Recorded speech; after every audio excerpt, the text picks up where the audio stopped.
Está começando mais um episódio do Torá com Fritas, o podcast kasher do conteúdo judaico. Eu sou o Theo Hotz, historiador, hebraísta e quase rabino. Eu sou a Angela Goldstein, orientalista e mergulhadora. E o episódio de hoje é um oferecimento da comunidade Shalom, aqui de São Paulo, porque nós vamos falar sobre a jornada social, que acontece esse ano no fim do mês de novembro, entre os dias 28 de novembro e o comecinho de dezembro. E pra gente falar mais sobre esse assunto, nós estamos hoje aqui com a Thaís Friedman, do Marom. Thaís, seja super bem-vinda ao Torá, é um prazer ter você aqui na nossa bancada hoje. Você pode, por favor, se apresentar para quem está nos ouvindo? Oi, gente, meu nome é Thaís, eu sou coordenadora do Marom, que é o grupo de jovens adultos da comunidade Shalom. Sou nascida aqui em São Paulo, cresci no interior, por isso é um sotaque um pouquinho diferente hoje. É um prazer estar aqui com vocês, falar um pouquinho da jornada e apresentar esse projeto aí pro pessoal que escuta o Torá com Fritas. Maravilha, e um grande viva ao R retroflexo.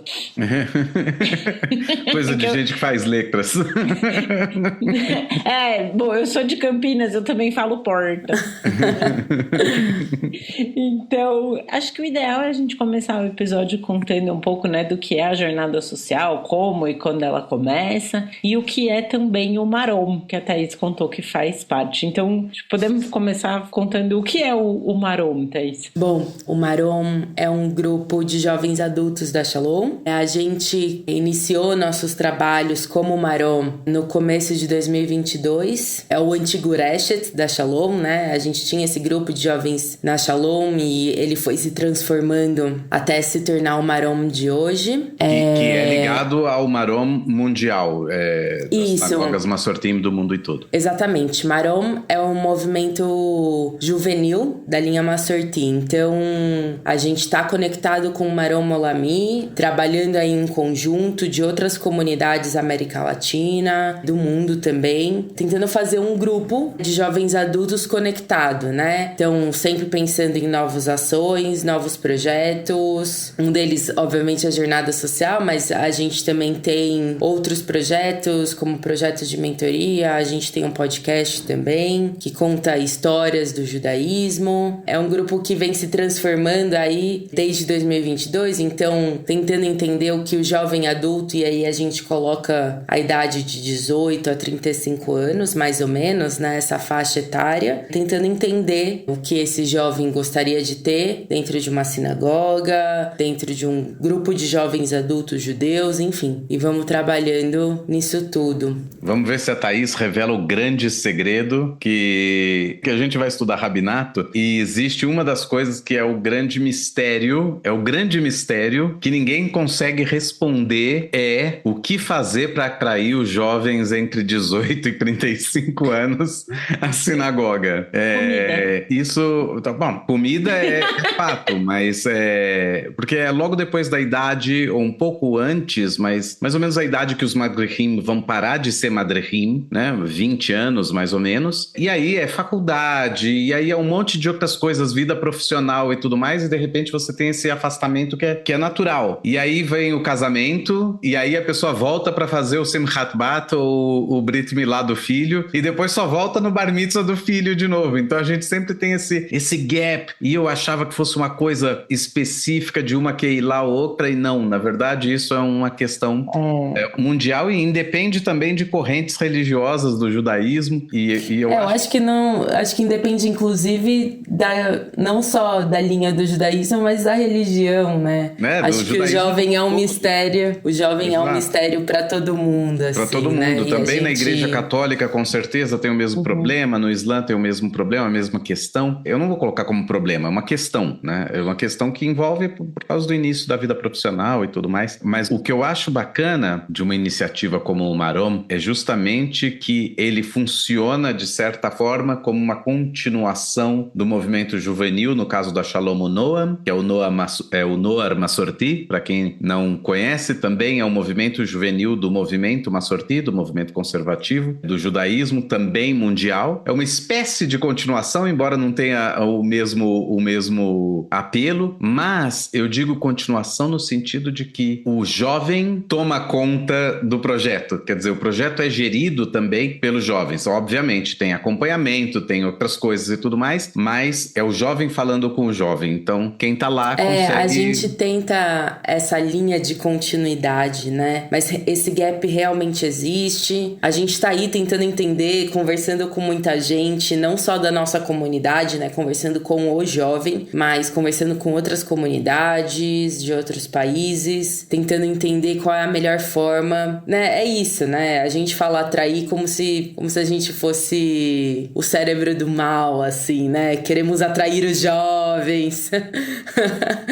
Não é bem isso, né? Eu acho que é mostrar pro jovem que ele tem esse espaço, que é um espaço de escuta, que a gente quer estar junto, somos jovens ali fazendo. Exatamente. Junto, né? É um espaço de ter a sua identidade dentro da sua judeidade ali, um espaço em que você pode manifestar isso. E, enfim, estamos trabalhando aí, já são quase 2 anos, tivemos claramente muitos sucessos, alguns insucessos, e aí a gente leva isso como aprendizado, claro, mas eu acho que temos conseguido mais sucessos aí dentro da nossa trajetória do que esses tropeços, né? Maravilha. Agora conta um pouco pra gente, então, da jornada social, como surgiu essa ideia, se já acontece há bastante tempo, como é que é? A jornada social, ela acontece desde 2014, então a gente tá indo aí pra 10ª edição, então esse ano é uma edição especial. A gente tem esse projeto na Shalom, né? É um projeto que começou dentro da Shalom e começou com uma vontade dos jovens adultos de fazerem um projeto de Tikkun Olam. Começou com essa vontade, a gente entendeu, eu não tava lá na época, mas os coordenadores entenderam que Tikkun Olam é um ensinamento que costura muitas vontades de muitos jovens. Então, a gente entendeu isso e criou a jornada social. De novo, eu não estava lá. Eu acho que já faz tanto tempo que eu tô junto com a jornada que já incorporei, assim, o agente, né? Mas tínhamos outra coordenadora de juventude e a primeira jornada social foi pro Quênia. Foram pra Kibera, a maior favela do Quênia. Foi bem disruptivo, assim. Fazer com que a comunidade entendesse a importância do projeto, apoiasse o projeto, entendesse qual era o propósito do projeto, né? Então foi um trabalho bem interessante, assim. Foi um trabalho bem árduo, assim, pra quem tava lá. De ter essas aprovações dentro de diretoria, dentro da própria comunidade, com sócios e frequentadores. Então, foi bem disruptivo e teve muito resultado, assim. Tanto é que a gente tá aí há 10 anos fazendo o projeto. Acho que eu ia só te interromper rapidinho, Thaís, porque você mencionou o Tikkun Olam e eu não sei se quem ouve a gente... acho que a gente até talvez tenha mencionado em algum episódio anterior. Já falamos, mas nem todo mundo ouviu todos os episódios, então... Exato. Eu vou pedir pro Theo, nosso quase rabino ali na boca do gol, para explicar o que é Tikkun Olam, para quem tá ouvindo a gente.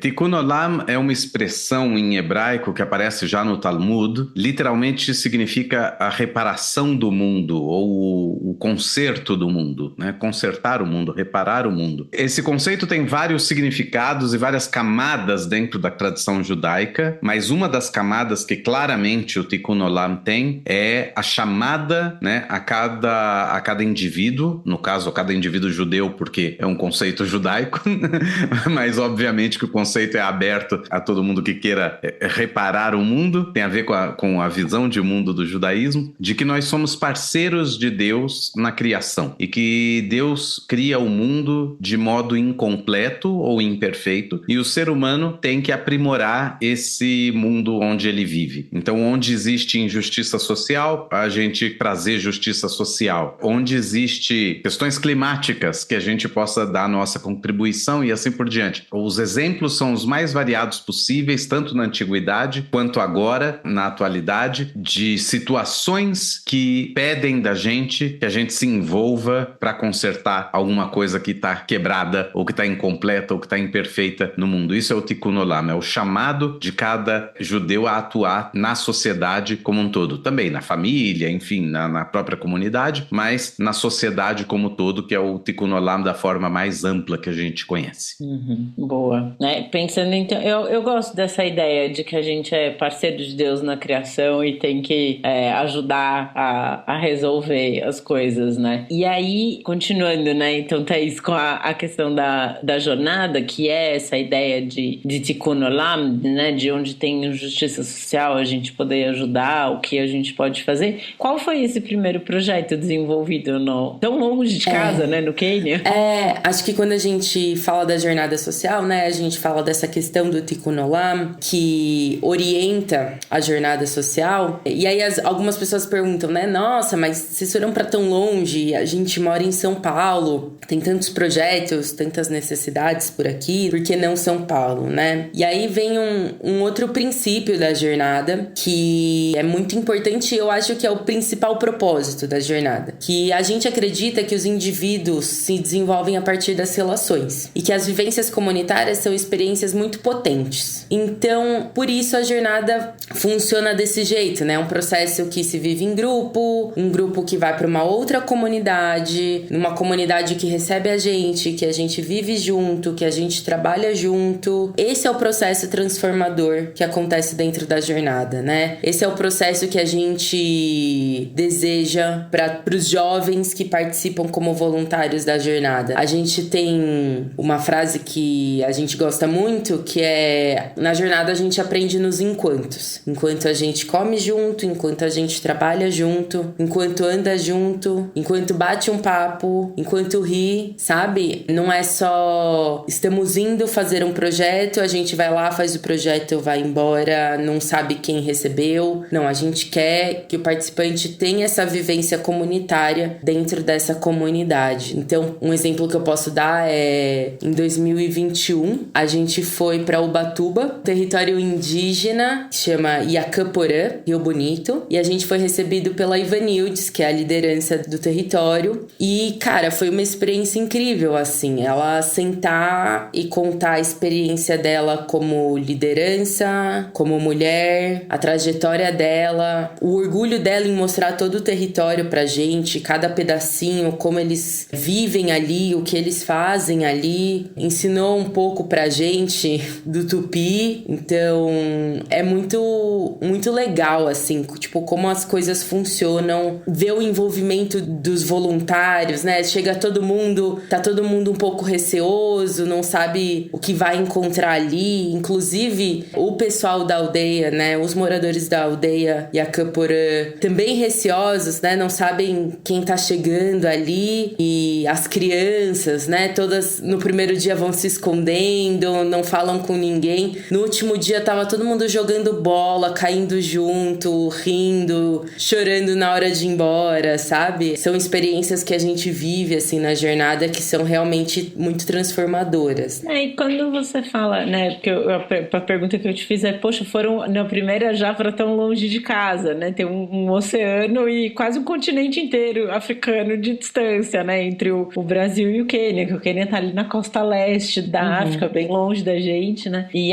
por que não fazer uma coisa em São Paulo, que tem tanta questão? Mas eu acho que também quando você fala disso, da experiência, né, de você ver o que você vai encontrar, de se abrir, eu acho que às vezes a gente tem uma facilidade maior de estar aberto a ver e entender quando a gente está longe do que quando a gente está perto de casa. Porque São Paulo tem coisas que a gente vê o tempo todo e talvez tenha daí um pouco mais de dificuldade de conseguir entender exatamente o que está acontecendo. Mas quando você está tão longe, você já está aberto, você já sabe que vai ser muito diferente, né? Acho que é mais fácil também para entender as diferenças e eu acho integrar, que, né? Ângela, eu acho que o que é muito uma abertura grande, assim, sabe, que vem, é muito essa questão de você estar imerso em outra realidade. Aqui em São Paulo, você pode fazer muitos projetos, mas você acaba voltando para sua casa, dorme na sua cama,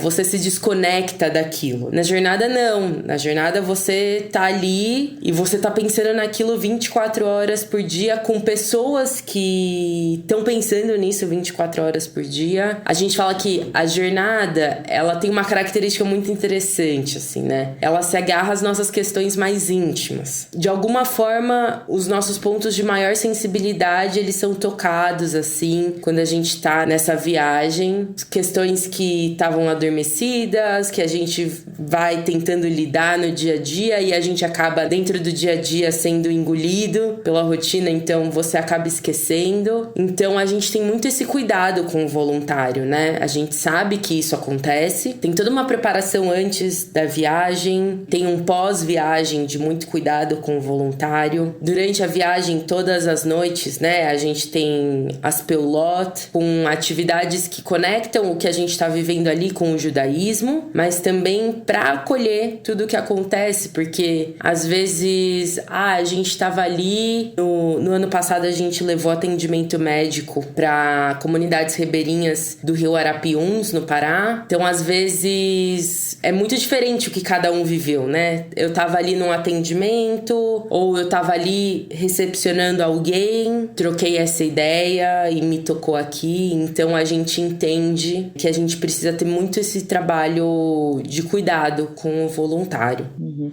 E quando você fala, né, no ano passado vocês levaram atendimento médico para essa comunidade ribeirinha, como são definidos os projetos, o que vai acontecer, quais são os projetos desenvolvidos durante a jornada, Thaís? Todos os anos é um projeto diferente. A gente decide de acordo com coincidências, vamos dizer assim. As coisas vão aparecendo, às vezes o pessoal já conhece a gente, procura a gente para fazer uma proposta de projeto. Olha, conheci uma comunidade em tal lugar, talvez possa rolar a jornada lá. Ou, por exemplo, no ano passado a gente fez uma parceria com a ONG Zoé, que é uma ONG que leva atendimento médico às comunidades ribeirinhas ou comunidades isoladas da Amazônia. Então, a gente fez essa parceria porque um dos fundadores da ONG é um grande amigo nosso. É isso, né? A gente perguntou, precisa ser todo mundo médico? Não precisa. Então, bora, né? Porque a gente não pede nenhuma especialidade, né? A gente pede que as pessoas tenham vontade, que tenham o desejo de estar lá. Então, a gente foi levar atendimento médico, a gente fez a parte de recepção, a gente fez a parte de acolhimento, a gente ajudou em alguma coisa ou outra, mas tinham médicos, tinham enfermeiros que eram os responsáveis por todo o atendimento, né? Em outros anos, a gente foi pro Maranhão, pro Haiti, pra Ilha do Marajó, e sempre tem alguma coincidência, assim, alguma vontade de conhecer algum lugar. A gente entende que toda jornada também tem toda a parte de trabalho, toda a parte de acolhimento que a gente já falou aqui, mas também é uma viagem, né? Então a gente também faz com que esses destinos sejam destinos que gerem curiosidade no voluntário, que gerem um desejo da viagem, né? Eu acho que esse ano é o maior exemplo de todos. Esse ano a gente tá indo pro Jalapão. Esse ano a gente tá indo pro Jalapão. Pra quem não conhece o Jalapão, joga no Google, as primeiras imagens já vão fazer todo mundo entender que o paraíso que é. Pode, pra quem acompanha o Torá e sabe que a gente gosta de novela, pode procurar pelo outro lado do paraíso, do Valcir Carrasco, novela aí acho que de 2018, que se passa no Jalapão, no Tocantins. Eu amo o Jalapão, eu tive lá em 2013 e assim, é um dos lugares mais lindos que eu já visitei. É uma coisa assim, é uma exuberância, é uma beleza natural de cair o queixo, assim, é muito bonito. E o Cerrado é o bioma brasileiro que eu mais gosto, que eu acho mais bonito. E é tudo, você tem duna, você tem vereda, você tem cachoeira, tem rio, tem serra, é uma coisa assim maravilhosa. E eu vou fazer uma digressão aqui, eu vou contar para os ouvintes a história mais louca que já aconteceu na minha vida foi no Jalapão. Essa história é muito boa. Até já ouviu. O teu acho que Essa história, essa história é muito boa. Como todo mundo sabe, eu sou mergulhadora. E então eu sempre gostei de tirar foto subaquática. Eu sempre tive câmera à prova d'água. Quando eu fui pro Jalapão, e lá no Jalapão as águas em geral são muito, muito cristalinas. Então pra quem gosta de tirar foto sub, é um paraíso, né? Porque essas fotos sempre saem boas. E eu fui pra lá animadíssima com a minha câmera à prova d'água. Era uma câmera da Nikon, super feliz da vida. E era um grupo de viagem, a gente se encontra em Palmas e no dia seguinte segue pro Jalapão, que o Jalapão fica no interior do Tocantins. E eu fiz ali, no dia que eu cheguei, eu fiz amizade com uma das pessoas do grupo, o Márcio, a gente trocou uma ideia. E no dia seguinte, quando a gente saiu pro Jalapão, a primeira parada é num canyon, chamado Canyon da Sussuapara. E no fim desse canyon, ele tem uma cachoeira pequena, é uma queda d'água baixa, né? E ela termina numa piscina, ela fica no fundo ali do canyon, então a água não escoa, né? Ela fica ali nessa piscina, e é uma piscina relativamente rasa, bate, sei lá, no joelho, na coxa. E eu tava dentro da água, o Márcio tava do lado de fora, e eu pedi pra ele tirar uma foto minha, e a foto ficou escura. Aí ele falou, justo aqui. Eu falei, não, me joga a câmera aqui na água. Oh. As boas ideias sempre começam assim.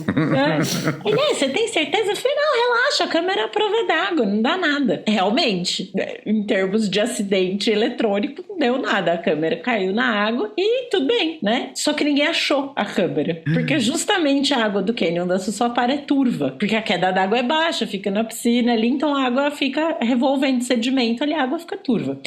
Ninguém achou a câmera. Nós éramos 18 pessoas no grupo. E assim, a gente não tinha se conhecido muito ainda, porque as pessoas chegam e ficam em Palmas essa primeira noite. E no dia seguinte tem um café da manhã, que a gente começa a se integrar um pouco, mas assim, tá aquele começo de viagem que ninguém se conhece muito bem ainda, então tá todo mundo, ninguém tá conversando muito, né, e tal. Eu uni o grupo, né? Todo mundo me ajudou a procurar a câmera. E ninguém tem que olhar o lado positivo das coisas, né? Eu uni o grupo, todo mundo me ajudou a procurar a câmera e ninguém achou. A câmera sumiu, ela afundou, assim. Yara, mãe d'água, pegou ali na mão grande a minha câmera. Ninguém achou. E aí, eu fui a pessoa mais fotografada da viagem, porque todo mundo ficou com pena. Ai, coitada, ela não vai ter foto, não sei o que. Eu fui a pessoa mais fotografada da viagem. Todo mundo tirou foto e mandou. E todo mundo ficou amigo, né? No fim das contas. E eu só não fiquei muito aborrecida, porque foi no primeiro dia de viagem. Então eu tinha 4, 5 fotos, assim. Porque o duro é você perder a câmera no último dia. No primeiro, ela te permite você fazer amizade e ser fotografada. No último, tá na roça, né? Você tem que ir catando quem por acaso tirou uma foto sua. Faz muito que bem. Aí eu voltei pra Campinas. Na época eu morava em Campinas ainda, morava com a minha mãe. E segui minha vida, contei. Ai, mãe, perdi minha câmera e tal. Ela falou, não, no seu aniversário eu te dou outra. Isso foi em primeira semana de março de 2013. Dia 28 de fevereiro de 2013 eu defendi a minha tese de mestrado. Dia 1º de março eu fui pra Palmas. Eu até fiz uma amiga na viagem, ela falou, mas o que você faz? Eu falei, eu terminei o mestrado. Ela falou, quando? Foi ontem. E aí eu voltei pra Campinas e ela falou, no seu aniversário eu te dou uma, né? Então fica cegada, tá bom, vida que segue, né? Passou um mês, eu tava em casa, era um dia de semana, eu tava em casa à tarde, que quando você termina o mestrado você fica desempregado, né? São as histórias que ninguém conta. Exatamente, você termina o mestrado, você tem um divórcio, você fica desempregado. Tocou o telefone fixo e eu atendi. Não, pois não, o que você queria falar? Queria falar com a Ângela. Pois não, sou eu mesmo? Quem gostaria? O Rafael de Palmas. Falei, gente, não conheci ninguém em Palmas, porque a gente dorme uma noite em Palmas, né? E uma noite na volta. Eu não conheci ninguém em Palmas. Falei, será que eu fui em algum lugar? Fiquei muito louca. Conheci um Rafael, dei meu telefone, eu não lembro, né? Tá, né? Não, então, porque esse fim de semana eu tava nadando no Canyon da Sussuapara com meu amigo. Eu falei, você achou a minha câmera? Ele falou, achei. Uau. Agora o Alu põe uma música dramática. De suspense. Como que ele soube que a câmera era minha, né? Ele ligou a câmera e foi lá olhar e viu as fotos. E perguntou na pousada. Então, mas eu não sou uma pessoa famosa, né? Perguntou nas pousadas, alguém viu essa menina por aí? Hoje em dia tem quem conheça a minha voz, mas a minha cara não é muito conhecida. Pois bem, a primeira noite que a gente dormiu no hotel em Palmas, a gente ficou numa pousada chamada Pousada dos Girassóis. Tinha tirado uma foto lá. Quando eu entrei no quarto, tinha um bombom, um sonho de valsa, em cima da minha cama com um bilhetinho. Angela Goldstein, bem-vinda à Pousada dos Girassóis. Falei, olha que gentil. Clique, tirei uma foto. Era a primeira foto da câmera. Ele ligou a câmera. Ele tinha seu nome e o lugar onde você tinha ficado. Tudo. Pronto. Aí ele ligou na pousada e falou, olha, eu achei a câmera dessa moça, você tem o contato dela? Eles tinham, né? E passaram. E ele me ligou. Que legal. E aí eu passei o Isso é um tipo de tikkun olam também.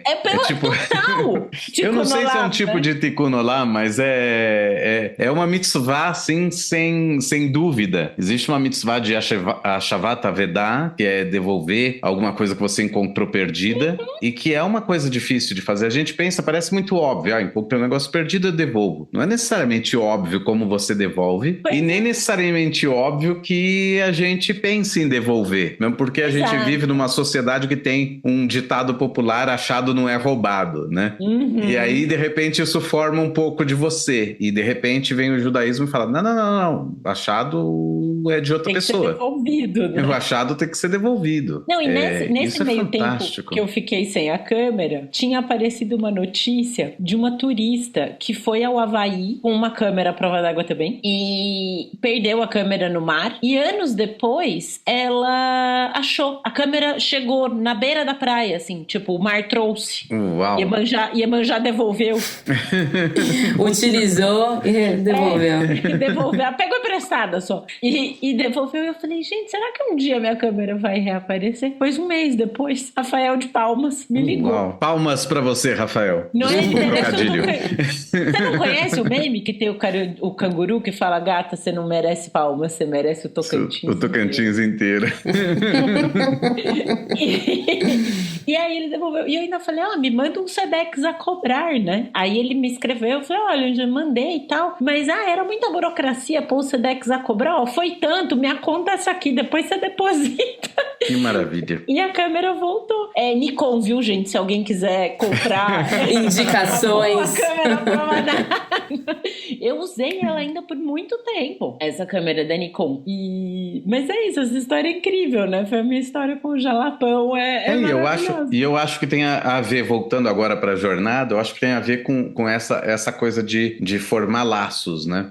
Muitas vezes são pessoas que se conhecem de dentro da comunidade, outras vezes não são. São pessoas que começaram a frequentar e se ligaram ao Maromo ou alguma atividade específica, ou a jornada social especificamente, e que de repente isso vai formando esses laços profundos, e são esses laços também que eu imagino que fazem as pessoas quererem continuar nos projetos e nos encontros e tudo mais, porque você gera essa sociabilização também. Acho que essa é um pouco da minha história, na verdade, né, Theo? Eu fui convidada para ir para a jornada social em 2018. Fui convidada por uma amiga, que era a coordenadora na época. Nossa, eu lembro que eu, antes de ir, fiquei super nervosa. O que eu vou fazer lá? Como eu vou poder contribuir? Fui. Me apaixonei pelo projeto. Em 2019, eu já me antecipei, liguei pra coordenadora e falei, quero ajudar a organizar, não quero ser só uma voluntária que vai lá, quero ajudar. Em 2019, já fui voluntária staff. Em 2020, a mesma coisa. Em 2020, a gente fez o projeto aqui em São Paulo, na Casa do Povo, que era pandemia, né? Não dava pra viajar. Então, foi um projeto muito bonito que a gente fez aqui. E aí, em 2021, eu fui contratada pela Shalom para cuidar da jornada. Olha. Que legal. Que legal. E aí, 2022, você não tinha nenhuma história pregressa com a Shalom? Não, eu nunca tinha ido, nunca tinha nem ido na Shalom. Ilustrou realmente muito bem o que eu falei. Exatamente o que você falou. Como eu cresci no interior, então eu não tinha muito contato com outras comunidades. Então, foi assim, foi pela jornada que eu me conectei total, assim, com a comunidade, com com o judaísmo. E sigo conectada, né? Que delícia. Máximo. Que E pra maravilha. onde foram as viagens antes de 2018, 19? 2014 a gente foi pro Quênia. Vou tentar lembrar aqui. Em 2015 foi Guatemala. 2016, Ilha do Marajó. 2017, Haiti. 2018, Maranhão, que a gente foi para uma comunidade que se chama Santa Rosa dos Pretos. 2019, a gente foi para Israel. A gente foi para uma fazenda agroecológica muito legal. Em 2020, a gente ficou aqui em São Paulo, fez um projeto com a Casa do Povo. 2021, a gente foi para Ubatuba, em Itamambuca. E 2022, a gente foi pro Pará. 2022 não foi uma cidade específica, né? A gente ficou morando em um barco, na verdade. A gente foi subindo o rio. E esse ano vamos pro Jalapão. E o que é a proposta do Jalapão esse ano? Porque você falou no ano passado foi atendimento médico nas comunidades ribeirinhas. Qual é o projeto esse ano no Jalapão? Esse ano a gente vai trabalhar em 2 comunidades diferentes. A gente vai colaborar com a construção de um banheiro comunitário na comunidade do Prata, que é a comunidade mais antiga do Jalapão. E também vamos fazer uma casa de farinha na comunidade de Mumbuca. A casa de farinha é onde eles manipulam mandioca, onde eles fazem tucupi, onde eles fazem toda a manipulação da raiz, né? A gente nunca vai com uma solução, né? A gente sempre pergunta como a gente pode colaborar, qual é a melhor forma de colaborar. Então isso é muito importante no nosso contato com essas comunidades, né? A gente conhece as lideranças, a gente fala quem a gente é, a gente pergunta como a gente poderia colaborar. E são comunidades que vivem de turismo. Então, como a gente poderia colaborar para que eles tenham um turismo mais sustentável para eles, né? E sustentável no sentido de trazer mais gente, que eles tenham uma sustentabilidade financeira melhor. Então, são vários âmbitos que a gente pode perguntar como a gente pode colaborar. E partiu das lideranças, essa necessidade dessas construções. A gente vai fazer a construção de acordo com o que eles definirem que é melhor, né? Tipo, a gente não vai chegar lá falando, vamos construir de blocos de Adobe porque a gente acha que é melhor. Então, eles definem como a gente vai construir, eles que vão ensinar a gente a fazer. A gente não tá levando ninguém que é especialista, ninguém que vai chegar lá e ensinar alguma coisa. Eles que vão ensinar pra gente como é a construção que eles fazem na comunidade deles. É realmente um voluntariado para a obra do outro. Sim, não, é exatamente isso. A gente não quer ensinar nada pra ninguém, né? Porque, na verdade, de todas as nossas experiências com jornada, a gente aprende muito mais do que a gente ensina sobre tudo, assim. Uhum. Quer dizer, e esse é o caminho de mão dupla do Tikkun Olam. Você ajuda o outro nessa reparação, nesse conserto do mundo, mas existe o Tikkun Atzmi, porque você cresce com isso, você conhece pessoas, você aprende coisas, você tem experiências que mudam a vida e que moldam um pouco mais do teu caráter mais pra frente. E a grande mensagem judaica sobre todo tipo de mitzvah, né? No Pirkei Avot a gente lê a recompensa da mitzvah é que a mitzvah foi feita. A recompensa da boa ação é que foi feita uma boa ação. Você não tá esperando algo a mais. A recompensa pelo ato de justiça é que a justiça foi feita. A recompensa pelo ato de Tikkun Olam é que o Tikkun foi feito. Isso faz bem internamente pra gente também, que a gente também leva do outro em todas essas interações. Fantástico, fantástico. E tem muito a ver, né? Assim, a minha mãe sempre fala isso, que ela fala ajudar é você fazer o que o outro precisa, não o que você quer. Exato. Eu quero te ajudar com isso, eu vou isso. fazer tal coisa. Não, mas eu não quero que você faça isso, eu preciso de outra coisa para ser ajudada, né? Então, que é isso que a Thais falou, né? A liderança da comunidade vai falar, olha, a gente precisa de uma casa da farinha e a gente precisa que a casa da farinha seja feita com tais e tais coisas. Não é a gente, não, olha, vamos fazer assim porque a gente viu e é ótimo e não sei o quê, e não tem nada a ver com a realidade. E chegar impondo a sua visão. Eu vou me adiantar um pouco aqui na recomendação que eu vou dar no final do episódio, mas tem um TED Talk que que é muito bom, que eu usava muito quando eu dava aula de inglês. É um italiano falando inglês, então é um sotaque muito gostoso de ouvir. E ele é formado em economia. E ele se forma em economia na Itália e ele resolve que ele vai sair para resolver as dores do mundo. Não necessariamente num sentido ticunolan, mas parece, pelo que ele comenta no TED Talk, num sentido de Salvador branco, sabe? Eu sei e eu vou ajudar. E ele vai justamente para a África, né? Que ele precisa ir ajudar as pessoas, então ele escolhe a África. E ele vai para uma comunidade perto de um rio e ele resolve, vai com outras pessoas, ele não vai sozinho, né? Que eles vão ensinar agricultura para aquelas pessoas. E ele vai contando e ele fala que ele leva semente dos legumes e vegetais da Itália e tal. E aí ele leva e ele fala assim, não, in Italy, a tomato grows this big. Ele mostra uma coisa do tamanho de um ovo, mais ou menos, né? Faz com a mão, assim, o gesto. In Africa, a tomato grows this big. Aí o tomate tem 5 vezes o tamanho, né? In Italy, a zucchini grows this big. Tem uns 10 centímetros a abobrinha. In Africa, aí ele mostra a abobrinha tem o dobro do tamanho. E Africans, one day they come, the next day they don't come, we think they are lazy. E ele fica meio incomodado, assim, que ele fala, pô, eu tô aqui com toda a minha boa vontade pra explicar pra vocês as coisas, olha a maravilha que eu trouxe, olha como esses legumes, tomate é fruta, né? Mas olha como esses legumes estão crescendo pra caramba, que não sei o que coisa maravilhosa. E era na beira ali no vale do rio, né? One day, 2 days before the crop is ready, a group of hippos come out of the river, trampling all over the plantation, eating everything. Então nessa é uma horda de hipopótamos. E você imagina o que deve ser uma horda de hipopótamos? Deve ser uma coisa absolutamente aterrorizadora, né? Eles são bonitinhos, mas hipopótamo é violento para caramba. É um dos animais que mais mata na África. Ele tem aquela cara simpática, mas o bicho é mau. E aí pisando em tudo, comendo. E depredam, come tudo. Acaba com a plantação. E fala que os italianos ficam tudo, como diz meu tio, olhando com cara de ué, né? Os italianos tudo, o que aconteceu?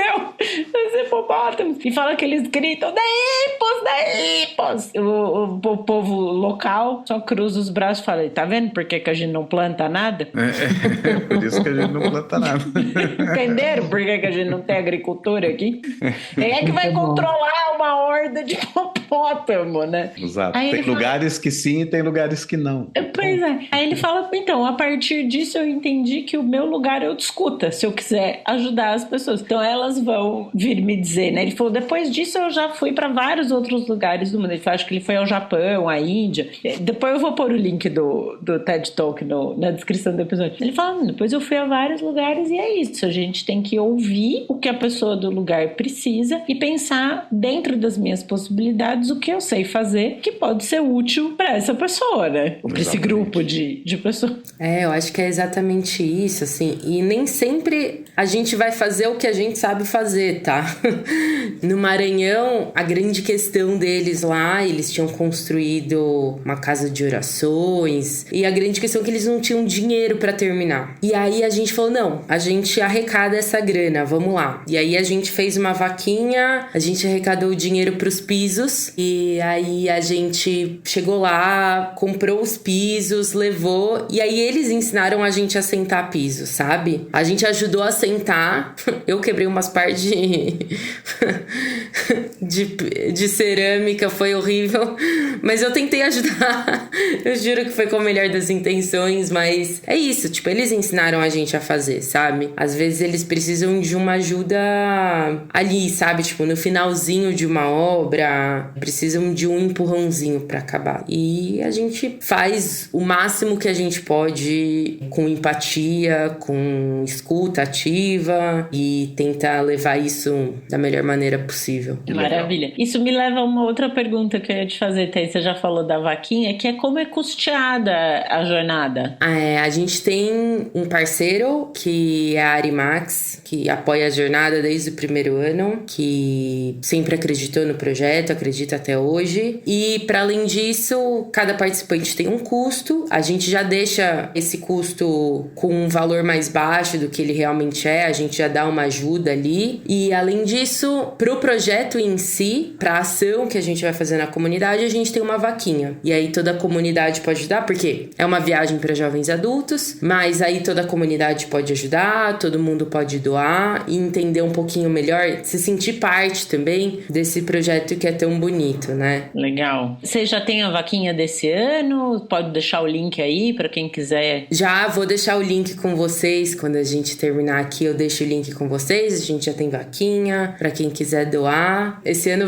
vão ser 2 projetos, então todo mundo tem que ajudar mesmo. Boa, boa.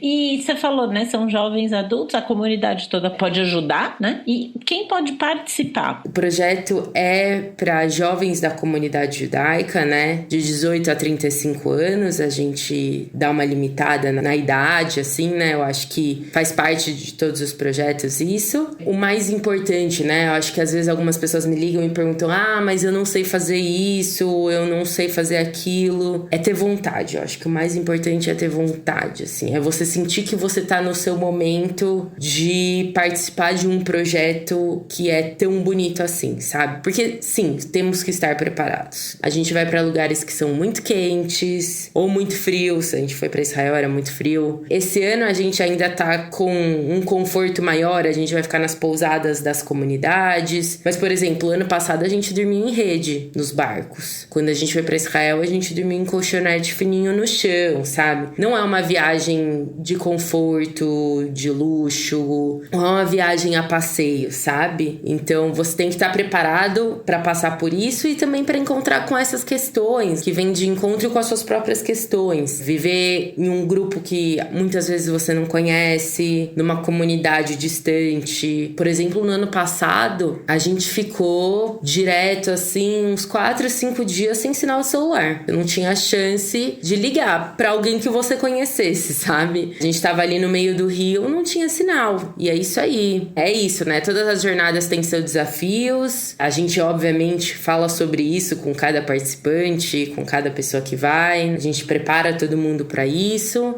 Mas é isso. As pessoas têm que ter essa vontade, essa energia pra participar desse projeto. Bom, e se alguém que tá nos ouvindo aqui quiser participar, pode entrar em contato com você. Pode, claro. É só mandar um e-mail, Thaís, com TH, @shalom.org.br. É só me chamar, a gente conversa. Se tiver alguma dúvida, se tiver uma indicação, olha, meu filho com certeza vai se interessar, pode me chamar. Estamos aí para conversar e apresentar a viagem. Como você disse, vai ser do dia 28 de novembro ao dia 5 de dezembro. Então, são 8 dias que a gente vai conhecer Palmas, a gente vai conhecer o Jalapão, a gente vai passear, obviamente, não tem como passar pelo Jalapão e não conhecer. É até uma sacanagem, né?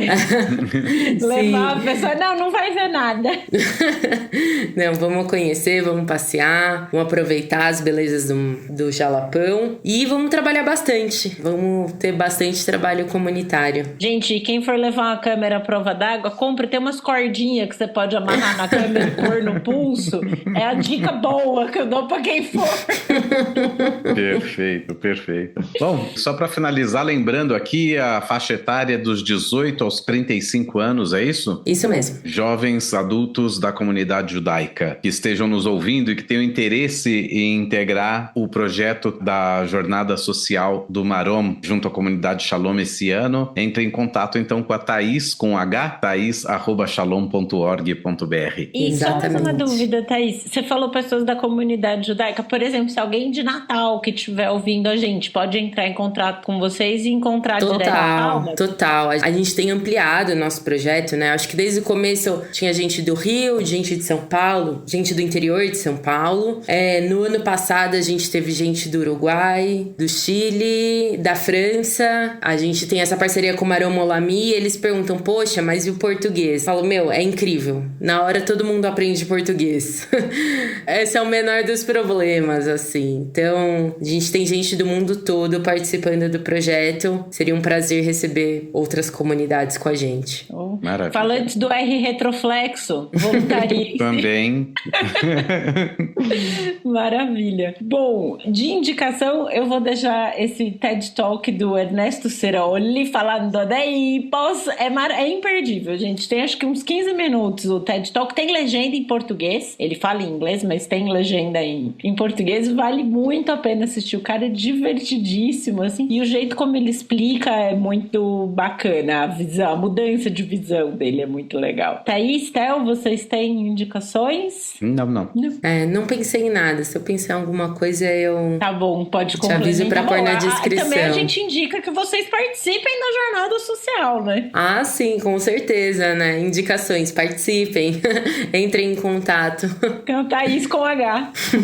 Então é isso. Thaís, a gente termina por aqui o episódio de hoje do Torá com Fritas. Agradecemos demais a sua presença. Foi um prazer conversar com você, saber mais sobre a jornada. Gente, eu que agradeço. Theo, Ângela, obrigada. É um prazer estar aqui, poder divulgar a jornada. Ah, mulher, tem uma indicação que você tem que dar, sim. Você falou que vocês têm um podcast, dá o nome. Ah, sim, claro, podcast Midrashando, poxa. É um projeto também do Marom. O Midrashando traz histórias da tradição judaica, né? Conta porque essas histórias foram contadas antes, porque elas são contadas hoje. Atualiza um pouco as interpretações, é bem legal. Vou deixar também o link pra vocês. Maravilha, obrigada. Maravilha. Então, com isso, a gente termina por aqui o episódio de hoje do Torá com Fritas. Lembrando que vocês podem entrar em contato com a gente através do nosso e-mail, toracomfritas@gmail.com, o nosso Instagram, @toracomfritas. Podem nos seguir no Twitter, @toracomfritas. Para não perder nenhum episódio, é só assinar o nosso feed no seu tocador de podcasts preferido. O Torá com Fritas é feito pela Angela Goldstein e pelo Theo Hotz, que são amigos idealizadores e apresentadores do podcast. O Alu é o nosso editor de som e o intérprete da nossa música de abertura. Para entrar em contato com ele, é só procurar no Instagram pelo @alusanto ou aluprodu. A nossa identidade visual é da Maia Batalha. Muito obrigada a todo mundo que nos ouviu até agora. Muito obrigado e até a próxima!